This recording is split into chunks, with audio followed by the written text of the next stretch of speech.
filme mais comentado da última semana e eu não vejo essa conversa diminuindo tão cedo. Seja pra dizer que ele é uma merda ou então que é o melhor do ano. Mas parece que todo mundo que sai da sessão tem a necessidade de externar os seus sentimentos, porque realmente são muitos que acontecem ali. Se ainda não ficou claro, esse vídeo vai ter spoilers, e embora eu não acho que seja possível estragar a experiência que é ver esse filme, mesmo que eu te conte a trama inteira, eu sugiro que você vá sem interpretação de ninguém na cabeça para tirar suas próprias conclusões. Se você ainda não viu, tem o meu vídeo sem spoilers aqui no card ou então no link aqui embaixo. Mas se você já viu ou então não liga para spoilers, vamos lá. Como tudo começou? O Aronofsky escreveu esse filme em 5 dias. Ele estava se sentindo inspirado e com um pouco de inveja de músicos, que conseguem trabalhar e fazer alguma coisa em apenas um dia e em cima de um sentimento. Então era isso que ele queria tentar. Fazer um roteiro em cima do que ele estava sentindo na hora, que era raiva. Assim, tipo, muita raiva. Foi em meados de 2015, quando estavam tendo furacões em Nova York, e ele é um ambientalista, então ele viu aquilo meio como a mãe natureza se revoltando contra a gente e querendo nos avisar. E aí veio essa ideia de criar uma história do ponto de vista da mãe natureza, de pegar essa escala que é o planeta Terra, diminuir e passar para uma casa com o contexto de e se fosse na sua família. Porque todo mundo lembra daquele convidado mal educado que de repente deixa uma marquinha de cigarro no teu sofá. Agora, quando é pra jogar uma bituca de cigarro pela janela do carro ou então um saco plástico, ninguém liga. Então é bem seguro trabalhar com a metáfora de que a Jennifer Lawrence representa a mãe natureza e a casa a terra. Os convidados que vão aparecendo ao decorrer do filme representam a humanidade e o que a gente faz com o nosso planeta, de a gente vai chegando e destruindo, repintando o que a gente não gosta, arrancando pedaço e abusando da hospitalidade. E eu realmente achei muito boa essa ideia de transformar uma mensagem sobre o meio ambiente e um terror / suspense, mas na verdade nenhum dos dois, sobre uma invasão domiciliar elevada a um nível de alucinação febril, mas ao mesmo tempo contar a história de um casal. E então nós chegamos às alegorias. Eu acredito que tem muita gente confundindo a maneira que ele decidiu contar a história com o significado dela e sobre o que ela é. Pra mim, ela não é sobre Deus ou então sobre religião. Ele escolheu contar a história da humanidade meio que através da Bíblia, que pra ele é o nosso primeiro livro de histórias, mas é isso que elas são. Histórias, mitologias, assim como as gregas. E por ele também ser um contador de histórias, o impacto que esse livro tem no mundo chama a atenção dele. Então ele resolveu fazer esse paralelo, estruturando da mesma maneira, fazendo alegorias a grandes figuras ou então acontecimentos da Bíblia. E as referências bíblicas não são a razão para você ir ver o filme.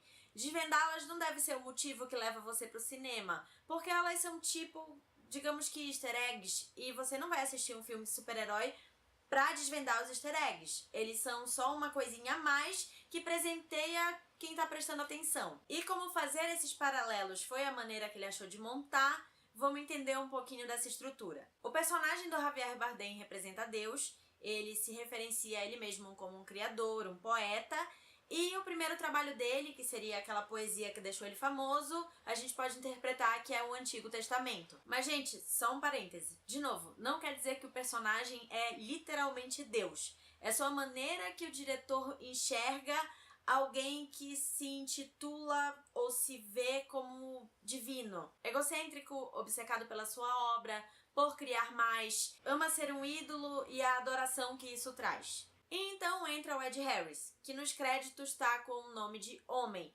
e nós podemos interpretar como sendo o primeiro homem, ou seja, Adão.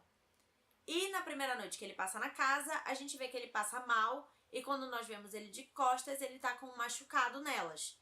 No dia seguinte, aparece a mulher dele, que seria a Eva, que foi feita da costela de Adão. Ela é curiosa, meio maldosa, e fica se intrometendo na vida do casal, chegando no ponto de invadir o escritório de Deus, que representaria o Éden, e pegar um cristal que ele salvou do incêndio que teve antes e quebrar ele. O personagem do Javier, claro, fica muito puto, expulsa eles do escritório, e a gente pode entender que o cristal era maçã, que a Eva comeu, descobriu a maldade e foi expulsa do paraíso. E aí entram os filhos do casal na história, que seriam Caim e Abel, e pra metáfora ficar bem clara, o filho mais velho mata o mais novo por ciúmes, e aí as coisas começam a tomar proporções gigantescas. mais membros da família chegam por causa do velório. E nós vemos algumas coisas que seriam passagens bíblicas, como as pragas do Egito, numa hora que aparece um sapo, ou então quando a pia quebra, que causa uma inundação, ou um dilúvio que faz com que as pessoas vão embora da casa, ou seja, diminui a população. Estão entendendo? Não? Senão vão ver o último filme do Aronofsky que se chama Noé. Então, com essa galera toda fora, ela consegue se reconectar com o marido, tem uns momentos de paz de novo e acaba ficando grávida. O que inspira ele a fazer um novo poema que a gente pode interpretar como o Novo Testamento.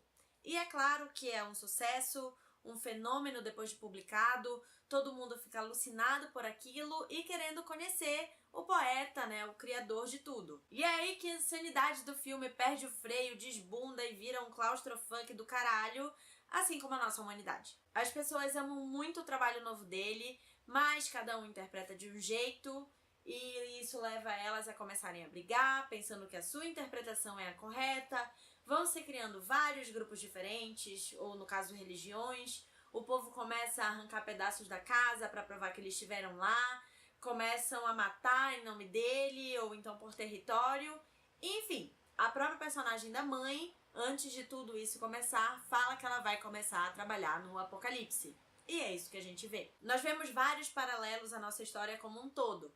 E detalhe, tudo isso com a mãe grávida, quase para dar à luz. E isso acontece no meio daquela loucura. E é um momento mágico, claro, a criança nasce e tu olha para aquele bebezinho lindo e pensa, fudeu, vai dar merda, ele vai matar essa criaturinha. E é aí que o pai resolve apresentar o filho para a multidão. E claro, porque eles não fariam isso, eles vão passando o bebê de mão em mão, como se ele estivesse surfando num show de rock. E aí você ouve um crack. Mas peraí, que como se isso não fosse o suficiente, a mãe vai desesperada até onde ela viu a criança e ela chega lá e eles estão comendo o bebê. Que é uma metáfora para a comunhão, onde o padre te dá o corpo e o sangue de Cristo. E eu sempre achei esse conceito já muito bizarro. Mas eu garanto pra vocês que eu nunca mais vou ver uma hóstia do mesmo jeito. Foi nessa hora que eu disse no outro vídeo que eu só queria que o filme parasse porque tava difícil. Mas eu quero deixar claro que eu não achei gratuito ou desnecessário. Não é só porque uma coisa é muito difícil de assistir e perturbadora que ela não tinha que estar lá. Eu acho que esse momento foi crucial para a personagem da mãe ter o seu ponto sem volta. É aí que ela começa a se revoltar contra a multidão, matar algumas pessoas e que nós podemos interpretar como os desastres naturais acontecendo. O Darren falou para Jennifer na hora, você é um terremoto, é um furacão, é uma enchente. Mas são muitas pessoas, elas conseguem dominar a mãe, começam a chutar e xingar ela, que é meio o que a gente faz quando esses desastres acontecem. A gente começa a achar a natureza horrível, sendo que provavelmente nós que desencadeamos aquilo para começo de conversa. A mãe se revolta e resolve explodir tudo, e com o corpo dela todo queimado, quase morrendo, a gente vê o marido pedindo uma última coisa dela, que seria o amor, o coração. E nós descobrimos que isso é aquele cristal do começo, que ele vai e põe no lugar e começa um ciclo todo de novo. E com isso nós chegamos à minha interpretação. Essa parte onde a gente descobre que tudo é um ciclo é meio que onde as alegorias são deixadas de lado. Até porque se ele tá contando a nossa história como humanidade, nós ainda não chegamos no capítulo final. Então ele realmente não teria como dizer qual seria ele. O que ficou pra mim, tirando como base o fato de que ele queria contar uma história do ponto de vista da mãe natureza, é que do jeito que a gente tá caminhando, ela não vai ter outra reação que não seja exterminar a gente, mesmo que isso acabe destruindo tudo que ela construiu até agora. Mas que a essência dela ficaria e a partir daí ela seria reconstruída. O que a gente pode entender é que como nós não chegamos ainda nesse ponto, o filme serviria meio que de aviso de ainda dar tempo da gente salvar. Mas claro que isso é só uma maneira de ver. Existem muitas outras interpretações. Ele trazendo isso para um mundo mais real e transformando essas figuras ou conceitos em pessoas permite com que a gente se conecte de várias maneiras. E acho que a primeira, logo de cara, que a gente já consegue se relacionar é o pesadelo de ter a sua casa invadida. O tema invasão domiciliar faz com que vários filmes de terror sejam um sucesso. Inclusive, acho que por isso que o estúdio resolveu usar o marketing atacando por esse ângulo. Então, se você quiser ir e ver como um terror onde a pessoa perde o controle da sua casa, tudo bem. Outra interpretação é uma metáfora para as inseguranças de um relacionamento comum. É o desespero que é você se doar, se doar, se doar e parece que nunca é o suficiente, a outra pessoa não dá valor. Parece que ela quer uma validação externa e acha que tudo que vem de fora é mais valioso. Tem uma hora até que o personagem do Javier fala que é tão bom finalmente conhecer alguém que ama o trabalho dele. E aí a Jennifer vira e fala, mas eu amo o seu trabalho. Outras pessoas, especialmente quem tem uma relação muito forte com arte, pode ver tudo isso como simbolizando o processo criativo.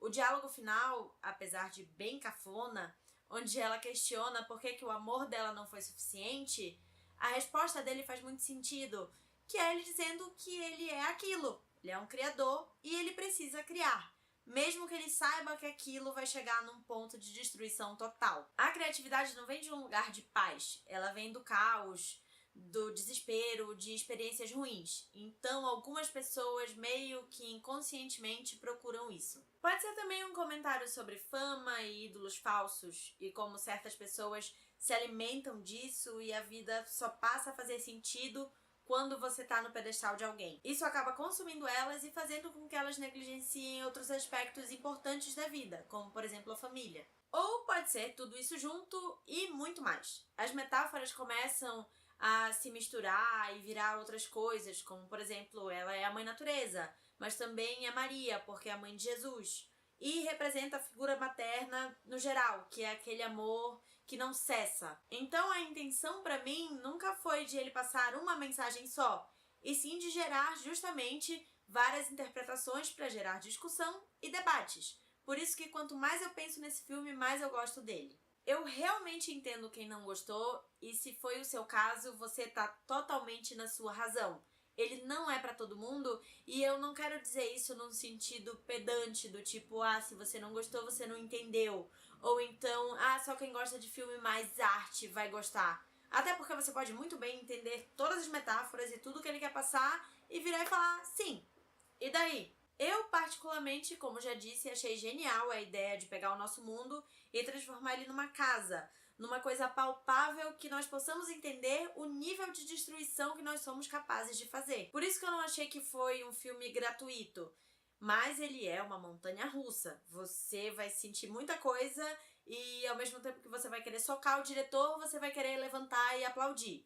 O que não falta aqui é significado. Bem, esse vídeo já tá longo demais, mas eu poderia passar horas só falando desse filme. Como assim poderia? Eu passei a semana inteira falando dele.